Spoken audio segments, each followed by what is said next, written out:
Hello, welcome to R K YouTube channel. So ನಾ ಇವಾಗ ಮಾತಾಡೋಕೆ ಬಂದೀನಿ ಅಂದ್ರೆ ನನ್ನ ಎಕ್ಸ್ಪೀರಿಯೆನ್ಸ್ ಅನ್ಕೋರಿ, ಅಥವಾ ನಿಮಗೂ ಸಾಕಷ್ಟು ಜನರಿಗೆ ಎಕ್ಸ್ಪೀರಿಯೆನ್ಸ್ ಆಗಿರುತ್ತೆ. ಏನಂತಂದ್ರೆ ಇವಾಗ ಯಾವ ವ್ಯಕ್ತಿ ಹತ್ರ ದುಡ್ಡು ಇರಲ್ವಲ್ಲ, ಸೊ ಆ ವ್ಯಕ್ತಿ ಯಾರು ಯಾವುದೇ ರೆಸ್ಪೆಕ್ಟ್ ಕೊಡೋಲ್ಲ. ಸೊ ನಿಮ್ಗೆ ರೆಸ್ಪೆಕ್ಟ್ ಬೇಕಂದ್ರೆ ರೀಸನ್ ದುಡ್ಡು ಇರಬೇಕು. ಇವಾಗ ನಿಮ್ಮ ಒಂದು ಫ್ರೆಂಡ್ಸ್ ಸರ್ಕಲ್ ಅದ ಅಂತಂದ್ರೂ ಆ ಫುಲ್ ಸರ್ಕಲ್ ಒಳಗೆ ನಿಮ್ಮ ಹತ್ರ ನಿಮ್ಮ ಪರ್ಸಲ್ಲಿ ರೊಕ್ಕ ಇಲ್ಲ ಅಂದ್ರೆ ನಿಮಗೆ ಅಲ್ಲಿ ಮಾತಾಡೋದ್ರೂ ನಿಮ್ಮ ಮಾತಿಗೆ ಯಾರೂ ಅಲ್ಲಿ ರೆಸ್ಪೆಕ್ಟ್ ಕೊಡೋಲ್ಲ. ಅದೇ ನೀವು ಅಷ್ಟು ಶಾರ್ಪ್, ಅದೇ ಗ್ರೂಪಲ್ಲಿ ಅಷ್ಟು ದಡ್ಡಿದ್ರೂ ನಿಮ್ಮ ಕಿಶೆ ತುಂಬ ರೊಕ್ಕ, ಪರ್ಸ್ ತುಂಬ ರೊಕ್ಕ ಇತ್ತಂದ್ರೆ ನೀ ಹೇಳೋದಕ್ಕೆಲ್ಲ ಹ್ಞೂ, ನೀ ದಡ್ಡು ಸಿಕ್ಕಾಮಣಿದ್ರು ಹ್ಞೂ ಅಂತಿರ್ತಾರೆ. ನಿಮ್ಮ ಪರ್ಸ್ ಮಾತ್ರ ಖಾಲಿ ಇದ್ರೆ ಅಥವಾ ನಿಮ್ಮ ಹತ್ರ ದುಡ್ಡು ಇರಲಿಲ್ಲ ಅಂದ್ರೆ ಅವು ಒಂದು ನಾಯಿ ಕೊಡೋದ ಬೆಲೆನೂ ನಿಮ್ಗೆ ಕೊಡೋಂಗಿಲ್ಲ. ನಿಜವಾಗ್ಲೂ ಹೇಳ್ಬೇಕಂದ್ರೆ ನಾವು ಎಷ್ಟೇ ಕರೆಕ್ಟಾಗಿದ್ರು, ಲಾಜಿಕ್ ಆಗಿದ್ರು, 100-200% ನಾವು ಕರೆಕ್ಟ್ ಇದ್ರೂ ಅವ್ರು ನಮಗೆ ಮುಚ್ಚಮ್ಮ ಸಾಕು ಕಂಡಿದ್ದೀನಿ ಅಂತಾರೆ. ಯಾಕಂದ್ರೆ ಅವ್ರಿಗೆ ಗೊತ್ತು ನಮ್ಮದು ಫೈನಾನ್ಷಿಯಲ್ ಕಂಡೀಷನ್ ವೀಕ್ ಇರ್ತದೆ ಅಂತ ಅವ್ರಿಗೆ ಗೊತ್ತಿತ್ತು. ಡೆಫಿನೆಟಾಗಿ ಅವ್ರು ನಮಗೆ ಕೆಳಗೆ ಹಾಕಿನೇ ನೋಡೋದು. ಅದೇ ನಾನು ಶ್ರೀಮಂತೆ, ನನ್ನ ಹತ್ರ ತುಂಬ ದುಡ್ಡು ಇತ್ತಂದ್ರೆ ಎಷ್ಟು ದಡ್ಡ ಶಿಖಾಮಣಿ ಇದ್ರೂ ಅವ್ರು ನನಗೆ ಜೈ ಅಂತಾನೆ ಅಂತಾರೆ. ಯಾಕಂದ್ರೆ ಗೊತ್ತೈತೆ ಅವರು ನನಗೆ ಅಷ್ಟು ರೆಸ್ಪೆಕ್ಟ್ ಕೊಡೋಂಗಿಲ್ಲ, ದುಡ್ಡಿಗೋಸ್ಕರ ಅಷ್ಟು ನನಗೆ ರೆಸ್ಪೆಕ್ಟ್ ಕೊಡ್ತಿರ್ತಾರೆ. ಇದು ಸೊ ಆ ದುಡ್ಡು ಎಲ್ಲಿಂದ ಬರುತ್ತೆ, ಎಲ್ಲಿದು ಹಾರ್ಕೊಂಡು ಬರೋಲ್ಲ. ಹೇಳ್ರಿ, ಲೇಝಿ ಆಗಿಬಿಡ್ರಿ, ಅದು ಕೆಲಸ ಮಾಡಿರಿ, ಇನ್ನೇ ಒಂದು ಕೆಲಸ ಮಾಡಿರಿ, ದುಡೀರಿ. ದುಡ್ದು ಹಣ ಹಂಗೆ ಒಂದು ಕಡೆ ಕೂಡ ಹಾಕಿ ನೋಡ್ಬೇಡ್ರಿ. ದುಡ್ದು ಹಣನೇ ವಾಪಸ್ ದುಡಿಯೋಕೆ ಬಿಡ್ರಿ. ಅಂದ್ರೆ ಆ ಹಣ ವೇಸ್ಟ್ ಮಾಡೋಕೆ ಹೋಗ್ಬೇಡ್ರಿ, ಆ ಹಣನೂ ವಾಪಸ್ ದುಡಿಬೇಕು. ಆ ಥರ ಒಂದು ಮಾಡಿರಿ. ಯಾರು ಈ ಥರ ನನಗೆ ಆಪರ್ಚುನಿಟಿ ತಾನಾಗೆ ಬರ್ಬೇಕಂತ ವೆಯ್ಟ್ ಮಾಡ್ಕೋತಕ್ಕೆ ಹೋಗ್ಬೇಡ್ರಿ. ನೀವೇ ಆಪರ್ಚುನಿಟಿ ಕ್ರಿಯೇಟ್ ಮಾಡಿರಿ, ದುಡಿಯೋಕೆ ಸ್ಟಾರ್ಟ್ ಮಾಡಿರಿ. ತಂದೆ ತಾಯಿ ಹಣದಲ್ಲೇ ನಾ ಎಂಜಾಯ್ ಮಾಡ್ತೀನಿ, ಇದು ಮಾಡ್ತೀನಿ ಮಾಡಬೇಡ್ರಿ. ನಿಮ್ಮ ಸ್ವಂತ ಹಣ ನೀವು ಅರ್ನ್ ಮಾಡಿ ಆಮೇಲೆ ಎಂಜಾಯ್ ಮಾಡಿರಿ. ನೀವೇನಾದರೂ ಸ್ವಂತ ದುಡ್ಡು ಮಾಡಿದ್ರೆ ಅದೇ ಹಣ ನಿಮಗೋಸ್ಕರ ಫೈಟ್ ಮಾಡುತ್ತೆ, ತಿಳಿತಲ್ಲ. ಇನ್ನು ಒಂದು ಮೇನ್ ಅಂದ್ರೆ ನಿಮ್ಗೆ ಎಷ್ಟು ಕಷ್ಟ ಬಂದ್ರೂ ಸಾಲ ಮಾಡೋಕ್ಕೆ ಹೋಗಬೇಡ್ರಿ. ದುಡೀರಿ, ಕಷ್ಟಪಟ್ಟು ದುಡ್ಡು ಹಣ ಗಳಿಸ್ರಿ. ಎಷ್ಟೇ ಕಷ್ಟ ಬಂದ್ರೂ ಸಾಲ ಮಾಡೋಕ್ಕೆ ಹೋಗಬೇಡ್ರಿ. ಆಮೇಲೆ ದುಡ್ಡು ಕೈಯಲ್ಲಿ ಬಂದಮೇಲೆ ಅದಕ್ಕೆ ಫೈನಾನ್ಸ್ ಪ್ಲ್ಯಾನಿಂಗ್ ಮಾಡ್ಕೊರಿ. ಮನೆ ಖರ್ಚಿಗೆ ಎಷ್ಟು, ಇದಕ್ಕಿಷ್ಟು. ಕೈಯಾಗ ಹಣ ಬರ್ತದ್ರೆ ಪಟ್ನೆ ಹಿಂಗೆ ಖರ್ಚು ಮಾಡೋಕ್ಕೆ ಹೋಗ್ಬೇಡ್ರಿ. ಪ್ಲ್ಯಾನಿಂಗ್ ಮಾಡ್ಕೊಂಡು ಖರ್ಚು ಮಾಡ್ಕೊರಿ. ಸೇವಿಂಗ್ಸು ಅಷ್ಟೇ ಮಾಡ್ಕೊರಿ. ಒಂದು ವೇಳೆ ನೀವು ಅದೇ ಹಣ ಸೇವಿಂಗ್ಸ್ ಮಾಡಿಟ್ಕೊಂಡಿದ್ರೆ ನಿಮ್ಮ ಕಷ್ಟ ಕಾಲದಾಗ ನೀವು ಸಾಲ ಮಾಡೋ ಅವಶ್ಯಕತೆ ಬರೋಲ್ಲ. ಅದೇ ದುಡ್ಡು ನಿಮಗೆ ಸೇವ್ ಮಾಡೋದು. ಸೊ ನೀವು ಕೈಯಲ್ಲಿ ದುಡ್ಡಿದ್ದಾಗ ಸೇವಿಂಗ್ಸ್ ಮಾಡಿ, ದುಡ್ಡು ಇಲ್ಲದೆ ಇದ್ದಾಗ ದುಡಿದು ಆ ಹಣ ಸಂಪಾದನೆ ಮಾಡಿ, ಸಾಲ ಮಾಡಿ. ನಿಮಗೆ ಒಂದು ವೇಳೆ ಸಾಲ ಮಾಡೋ ಪರಿಸ್ಥಿತಿ ಬಂತಂದ್ರೆ ಸಾಲ ಹೆಂಗೆ ಮಾಡಿರಿ ಅಂದ್ರೆ ನೀವು ವಾಪಸ್ ಇಮಿಡಿಯೇಟಾಗಿ ವಿದಿನ್ 1 ವೀಕ್ ಆರ್ 1 ಮಂತ್ ಒಳಗೆ ಆ ಸಾಲನ ನೀವು ತೀರಿಸೋ ಥರ ಇರಬೇಕು. ಓಕೆ, ನಿಮ್ಗೆ ಅದನ್ನು ಅಷ್ಟು ನಿಮ್ಮ ಹತ್ರ ಕೆಪಾಸಿಟಿ ಇರ್ಬೇಕು. ವಾಪಸ್ ನಾ ರಿಟರ್ನ್ ಮಾಡ್ತೀನಿ ಅನ್ನಷ್ಟು. ಒಬ್ಬೊಬ್ರು ಬರ್ತಾರೆ ನಾಟಕದ ಮಾತಾಡೋದಕ್ಕೆ, ದುಡ್ಡು ಇಂಪಾರ್ಟೆಂಟ್ ಅಲ್ಲಪ್ಪ, ನಮಗೆ ಫ್ರೆಂಡ್ಶಿಪ್ ಇಂಪಾರ್ಟೆಂಟು. ಅದು ಅವ್ರ ಹತ್ರನೇ ಹೋಗಿ ಅವ್ರಿಗೆ ಕೇಳ್ರಿ, ದುಡ್ಡು ಇಂಪಾರ್ಟೆಂಟ್ ಅಲ್ಲ ನಿನಗೆ ಕೊಡು, ನೀನು ನನಗೆ ಒಂದು 10,000 ಬೇಕಂತ ಕೊಡ್ರಿ. ಅವರೇ ನಿಮಗೆ ತಿಳಿಸ್ತಾರೆ. ಕೊಡೋದಿಲ್ಲ, 1 ರೂಪಾಯಿ ಕೊಡೋಂಗಿಲ್ಲ ಅವರು. ಅಂಥವ್ರಿನ ಫಸ್ಟ್ ದೂರ ಇಡ್ರಿ. ನೀವು ಯಾರು ನಾಟಕದ ಫ್ರಂಟ್ ಫೇಸ್ ಒಂದು ಬ್ಯಾಕ್ ಫೇಸ್ ಅಂತ ತೋರಿಸ್ತಾರಲ್ಲ, ಫಸ್ಟ್ ಅಂಥವ್ರಿಗೆ ದೂರ. ಯಾಕಂದ್ರೆ ಅವ್ರು ನಿಮ್ಮ ಮುಂದೆ ಎಷ್ಟು ಬೆಣ್ಣೆ ಹಿಂಗೆ ಮಾತಾಡ್ತಾರೆ, ಇಂದ ಅಷ್ಟು ನಿಮ್ಮ ಬಗ್ಗೆ ಅವಳೇನು ಬಿಡಿ ಹೋಗಿದ್ದೀನಿ ಅನ್ನೋ ಥರನೇ ಇರ್ತಾರೆ. ಅವನೇನು ನೋಡಿದ್ದೀನಿ ಅವನ ಹತ್ರ ಹಾಕಿಸೋದು 10 ರೂಪಾಯಿ ಇರಲಿ, ಖರೆ 100 ಮಾತು. ಈ ಥರ ಜನರ ನಡುವೆ ನೀವು ಎದ್ದು ಅಚೀವ್ ಮಾಡಿ ನಿಮ್ಮ ಹಣ ನೀವು ಗಳಿಸ್ರಿ. ಎರಡು ಮುಖದ ಮನುಷ್ಯರು ಇರ್ತಾರೆ, ಅವ್ರಿಗೆ ನಿಮ್ಮ ಹತ್ರನೂ ಬಿಟ್ಕೊಳಕ್ಕೆ ಹೋಗ್ಬೇಡ್ರಿ. ಇವಾಗ ಇನ್ನೂ ನೋಡತ್ತೀನಿ ನಾನು, ನಿಮ್ಮ BMW ತಿರುಗಾಡಿದ್ರೆ ನಿಮ್ಗೆ ಕೊಡೋ ರೆಸ್ಪೆಕ್ಟ್ ಏನು, ನೀವು ಸೈಕಲ್ ಮೇಲೆ ತಿರುಗಾಡಿ ಬಂದ್ರೆ ಅಂದ್ರೆ ನಿಮ್ಗೆ ಕೊಡೋ ರೆಸ್ಪೆಕ್ಟ್ ಏನು ಅಲ್ಲೇ ಗೊತ್ತಾಗುತ್ತೆ. ಚೆನ್ನಾಗಿ ನಿಮಗೆ ರೆಸ್ಪೆಕ್ಟ್ ಕೊಡತ್ತಿಲ್ಲ ದುಡ್ಡಿಗೆ ಅಂತ. ಸೊ ಇವಾಗ ನಿಮ್ಮ ಹತ್ರ ದುಡ್ಡಿದ್ರಷ್ಟೇ ನಿಮ್ಗೆ ಬೆಲೆ ಅಂತ ಗೊತ್ತಾದ್ಮೇಲೆ ಯಾಕೆ ನೀವು ಬಿಟ್ಟಾತೀರಿ? ನಿಮ್ಗೆ ರೆಸ್ಪೆಕ್ಟ್ ಬೇಕಂದ್ರೆ ದುಡ್ಡು ಅರ್ನ್ ಮಾಡಿರಿ.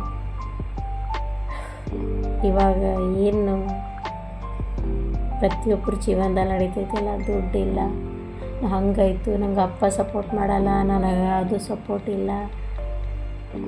ಯಾಕ್ರಿ ನಿಮ್ಗೆ ಒಳ್ಳೆ ಎಜುಕೇಷನ್ ಕೊಟ್ಟಾರ ತಂದೆ ತಾಯಿ, ಇನ್ನೂ ಎಷ್ಟು ಸಪೋರ್ಟ್ ಮಾಡ್ಬೇಕು ಅವ್ರು ನಿಮ್ಗೆ? ಅವ್ರ ಕೈಯಲ್ಲಿ ಎಷ್ಟಾಗುತ್ತೆ ಅಷ್ಟು ನಿಮ್ಗೆ ಜೀವನಕ್ಕೆ ಆಗೋಕ್ಕೆ ಕೊಟ್ಟಾರ. ಅವ್ರದ್ದೇನು ನೀವು ವಿದ್ಯೆ ಕಲ್ತೀರಿ, ಯಾವುದೋ ಒಂದು ಕಲೆ ಕಲ್ತೀರಿ ಅಂದ್ರೆ ಅದನ್ನು ಯುಟಿಲೈಸ್ ಮಾಡ್ಕೊಂಡು ಬೆಳೀರಿ, ಯೂಸ್ ಮಾಡಿರಿ, ಹಣ ಗಳಿಸ್ರಿ. ಕಲ್ತೀರಿ ಅಂದ ಬಳಕ ಹಣನೂ ಅವರೇ ಕೊಡೋಕೆ ಇಲ್ಲ, ನೀವೇನು ಕಲ್ತೀರಿ ಅದರಲ್ಲೇ ಹಣ ಗಳಿಸ್ರಿ. ಈಸಿಯಾಗಿ ಹಣ ಸಿಕ್ತಂದ್ರೆ ನಿಮ್ಗೆ ಅದ್ರ ಬೆಲೆ ಗೊತ್ತಾಗಂಗಿಲ್ಲ. ಡೆಫಿನೆಟಾಗಿ have to work on it. ತಿಳಿತಲ್ಲ? ಇದೇನು ಮೋಟಿವೇಶನ್ನಾಗಿ ಹೇಳ್ತಾ ಇದನ್ನು ತಗೋಬೇಡ್ರಿ. ಈ ಪ್ರತಿಯೊಬ್ಬರ ಜೀವನದಲ್ಲಿ ಆಗ್ತಿರುತ್ತೆ.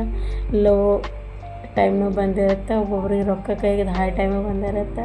ಸಡನ್ನಾಗಿ ರೊಕ್ಕ ಕೈಯಾಗಿದ್ದಾಕಾಗ ಅದು ಪ್ಲ್ಯಾನಿಂಗ್ ಒಳಗೆ ಯೂಸ್ ಮಾಡಲಾರ್ದೆ ಏನೇನೋ ಅದನ್ನು ವೇಸ್ಟ್ ಮಾಡಿ ಇಲ್ಲಿದ್ದವ್ರು ಸಡನ್ನಾಗಿ ಹಿಂಗೆ ಬಿದ್ದವರು ಅದಾರ. ಇಲ್ಲಿ ಇದ್ದವರು ಅರ್ನ್ ಮಾಡಿ ಸ್ಟೆಪ್ ಬೈ ಸ್ಟೆಪ್ ಮೇಲ್ಗಡೆ ಬಂದು ಕೈಯಾಗಿ ದುಡ್ಡು ಬಂದು ಆ ದುಡ್ಡು ಯುಟಿಲೈಸ್ ಮಾಡಿಕೊಂಡು ಲೈಫ್ ಫುಲ್ ಎಂಜಾಯ್ ಅನ್ನೋದಕ್ಕಿಂತ ಒಳ್ಳೆ ಲೆವೆಲ್ ಒಳಗೆ ಲೈಫ್ ನಡೆಸ್ಕೊಂಡು ಹೋಗೋರು ಅದಾರೆ.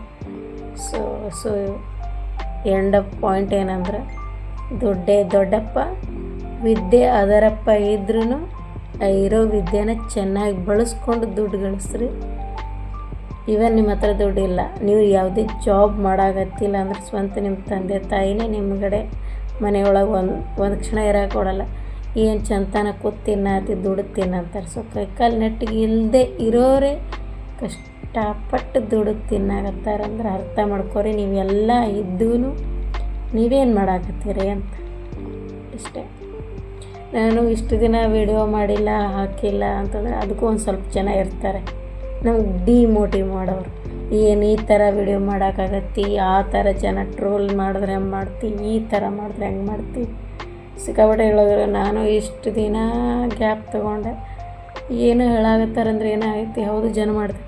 ಆಮೇಲೆ ವಾಪಸ್ ನಾ ಫಸ್ಟ್ ಡೇ ಅಂತ ಇಲ್ಲಿವರೆಗೂ ಮಾಡಿರೋ ಎಲ್ಲ ವಿಡಿಯೋಸ್ ನೋಡ್ಕೋತಾ ಬಂದಾಗ ನನಗೆ ಒಂದು ಅರ್ಥ ಆಯಿತು, ನಾ ಯಾವುದೂ ವಿಡಿಯೋ ಕೆಟ್ಟದಾಗೇನೂ ಮಾಡಿಲ್ಲ, ಏನಂತಾರೆ ಟ್ರೋಲ್ ಮಾಡೋ ಥರನೂ ಮಾಡಿಲ್ಲ. ಆದ್ರೂ ಜನ ನನ್ನ ಹಿಂದೆ ಮಾತಾಡಕತ್ತಾರಂದ್ರೆ ಒಂದೇ, ಅವ್ರಿಗೆ ಮಾಡೋಕ್ಕೆ ಕೆಲಸ ಇಲ್ಲ. ಸೊ ನಮ್ಮ ಮನೆಯವ್ರಿಗೆ ಈ ಥರ ಹೇಳಿದ್ರಾದ್ರೂ ಅವ್ರು ಮಾಡೋದು ಬಿಡಿತಾರೆ ಅಂದ್ರೆ ಅವ್ರು ನನ್ನ ಬಗ್ಗೆ ಮಾತಾಡ್ತಾರೆ. ಅವ್ರಿಗೆ ಒಂದು ಸ್ಟೆಪ್ ಮುಂದೆ ದಿನ ಈ ಥರ ಮುಂದೆ ಕ್ಯಾಮ್ರಾ ಮುಂದೆ ಕೂತು ಈ ಥರ ಮಾತಾಡಕಂತಾರೆ, ಅವ್ರಿಗೆ ಧೈರ್ಯ ಇಲ್ಲ. ಅದಕ್ಕೆ ಮಾಡ್ತಿರೋ ನನ್ನ ಬಗ್ಗೆ ಈ ಥರ ಕೆಟ್ಟದಾಗಿ ಮಾತಾಡೋ ತಿಳ್ಕೊಂಡೆ ಅಷ್ಟೇ. 1 ವೀಕ್ ತಲೆ ಕೆಡಿಸ್ಕೊಂಡೆ ಆಯಿತು. ಇವಾಗ ತಲೆ ಅಂತ ತೆಗೆದಾಕಿದೆ. ಓಕೆ ವಿಚಾರ ಮಾಡಿದೆ, ಓಕೆ ಏನೋ ಒಂದು ಆಗಕತ್ತೈತಪ್ಪ, ಓಕೆ ಹೌದು ಅವ್ರ ಒಪಿನಿಯನ್ ಹೇಳ್ಯಾರ, ತೊಗೋಬೇಕು ಬಿಡಬೇಕು ನನ್ನ ಇಷ್ಟ ಅಲ್ಲ. ಸೊ ನಾ ಒಪಿನಿಯನ್ ಇಲ್ಲಿವರೆಗೂ ತಲೆಯಾಗಿ ಇಟ್ಕೊಂಡು ಇವಾಗ ಇಲ್ಲ, ನಾ ಒಪಿನಿಯನ್ ತೆಗೆದಾಕಿ ವಾಪಸ್ ನಾ ಏನಿದ್ದೀನಿ back on track. Welcome to RK YouTube channel ಅಂತ ಹೇಳಿದ್ರು ಪರವಾಗಿಲ್ಲ. So thank you so much. more than 400 subscribers. It is not easy.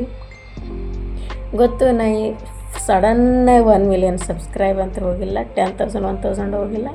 Step by step ನಂದು ಏನೋ ನನ್ನ ಹತ್ರ ಒಂದೇನೋ ಆ್ಯಂಡ್ರಾಯ್ಡ್ ಫೋನ್ ಇದೆ ಅಂದರೆ ಅದ್ರ ಮುಖಾಂತರ ಮಾಡಿ, ಇವನ್ ಎಡಿಟಿಂಗ್ ಸತೆ ಗೊತ್ತಿಲ್ಲ ಅಂದ್ರೂ ಏನೋ ಒಂದು ಸ್ವಲ್ಪ ಮಾಡಿಕೊಂಡು, ಫ್ಯಾಮಿಲಿ ಇದೆ, ಮಕ್ಕಳಿದೆ, ನೋಡ್ಕೋಬೇಕು, ಎಲ್ಲನೂ ಮಾಡಿಕೊಂಡು ನನ್ನ ಕೈಲಿ ಎಷ್ಟಾಗತ್ತೈತಿ ಅಷ್ಟು ನನಗೆ ಅನ್ನಿಸ್ತು. ನನಗೆ ಇಲ್ಲಪ್ಪ ವಿಡಿಯೋ ಮಾಡೋಕ್ಕೆ ಇಂಟ್ರೆಸ್ಟು.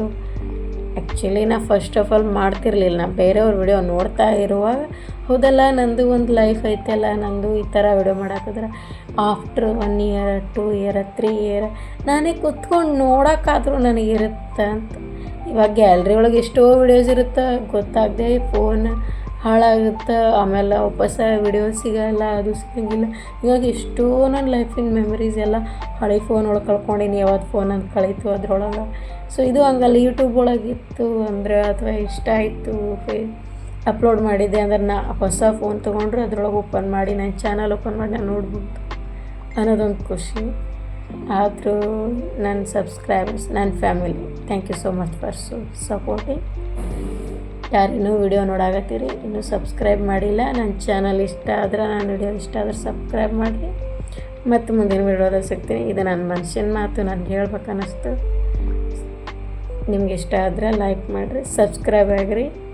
ನೀವೇನು ನನಗೆ ರೊಕ್ಕ ಕೊಟ್ಟು ಸಬ್ಸ್ಕ್ರೈಬ್ ಆಗೋ ಅವಶ್ಯಕತೆ ಇಲ್ಲ, ಫ್ರೀಯಾಗಿರುತ್ತೆ. Just subscribe. ನೆಕ್ಸ್ಟ್ ಟೈಮ್ ನಾನು ಏನು ವಿಡಿಯೋ ಅಪ್ಲೋಡ್ ಮಾಡಿದ್ರು ನಿಮಗೆ ಫಸ್ಟ್ ರೀಚ್ ಆಗುತ್ತೆ. Thank you so much. Take care. Bye.